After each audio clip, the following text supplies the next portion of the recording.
लड्डू गोपाल लोधी भाषा पे एक सुहाग गीत गाया जाता है। आपको अच्छा लगे तो लाइक करना, कमेंट करना, शेयर करना। हंसी हंसी दुल्हेरा में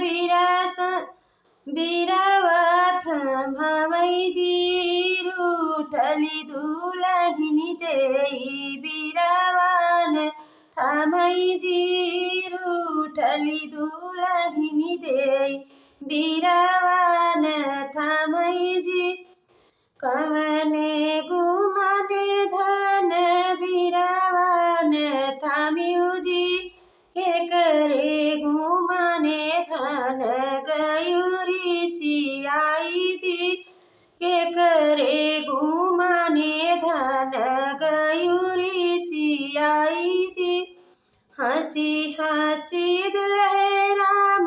बिरवा थमावई जी रूठली दुलहिनी देई बिरवान थमई जी के करे गुमाने धन गयुरी सियाई जी के करे गुमाने धन बिरवान थामियु जी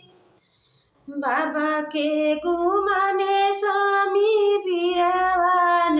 थामे जी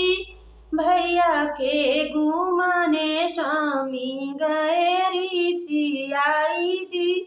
भैया के गुमाने स्वामी गैरी सियाई जी बाबा के गुमाने धन छन मास बीती जी हमरे गुमान धन जिंदगी बिताई जी हमरे गुमाने धन जिंदगी बिताई जी भैया के गुमाने धन दुई चारी बीती जी हमरे गुमाने धन जिंदगी बिताई जी हमरे गुमान धन जिंदगी बिताई जी भैया के गुमान धन दो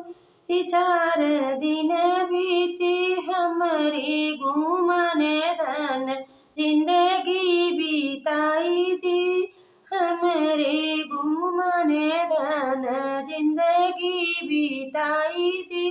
अच्छा लगे तो लाइक करना, कमेंट करना, शेयर करना।